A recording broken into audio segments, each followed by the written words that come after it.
अस्सलामु अलैकुम वरहमतुल्लाहि वबरकातुहू।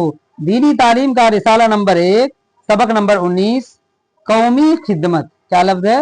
कौमी खिदमत। आगे देखे अल्फाज व मानी। फर्ज ये लफ्ज है, इसका माना है जिम्मेदारी।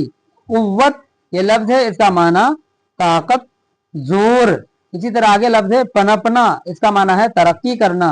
आगे ये लफ्ज है फूट, इसका माना होगा ना इत्तिफाकी। ये देखिए लफ्ज है दगा, इसका माना क्या होगा? धोखा, मक्कारी। इसी तरह लफ्ज है लानत, इसका माना होगा फिटकार।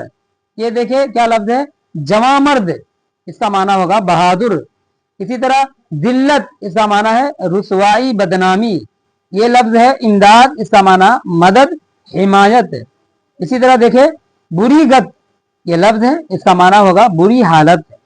और आखिरी लफ्ज है सरताज, इसका माना क्या होगा? आका, कायद, पेशवा। ये देखे कौमी खिदमत के ताल्लुक से पोएम है। फ़र्ज़ है हर मुसलमान पर मोहब्बत कौम की, खुद रसूलुल्लाह फरमाते थे खिदमत कौम की। कौम है क्या चीज़, सब अपने ही भाई बंद है, अपनी इज़्ज़त है जो हो दुनिया में इज़्ज़त कौम की। फूट हो जिस कौम में फिर वो पनप सकती नहीं, एक दिल सब हो तो बढ़ जाती है कुव्वत कौम की। जो मुसलमान हो कि अपनी कौम को देगा दगा, उम्र भर पड़ती रहेगी उस पे लानत कौम की। कौम की इमदाद करना है जवां मर्दों का काम, उनसे देखी जाएगी हरगिज़ न ज़िल्लत कौम की। फ़ायदा जिस काम में तुम देखो अपनी कौम का, उठ खड़े हो और करो तुम दिल से खिदमत कौम की। गैर तो इमदाद दे और तुम अलग बैठे रहो, इससे बढ़कर और क्या होगी बुरी गत कौम की।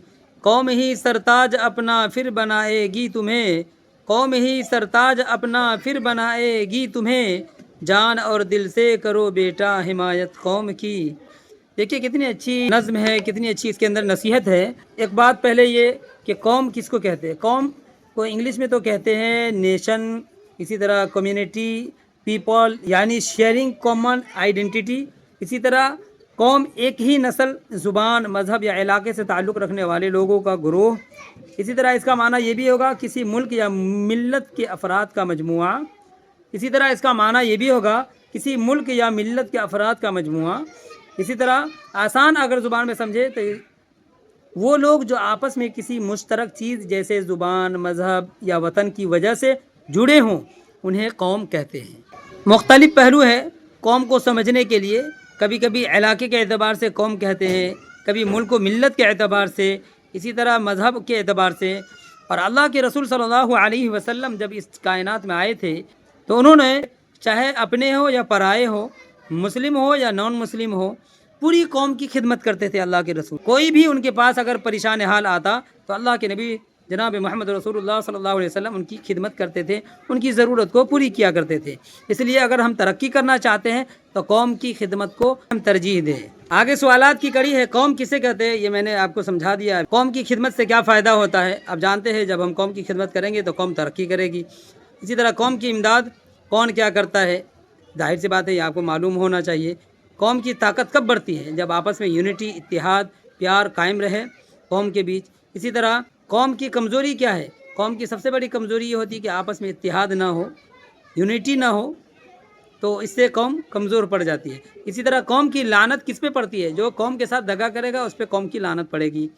आगे लफ्ज़ है फ़र्ज, कुव्वत, दगा, लानत, जवां मर्द, ज़िल्लत, इमदाद, बुरीगत, सरताज के माना बताओ।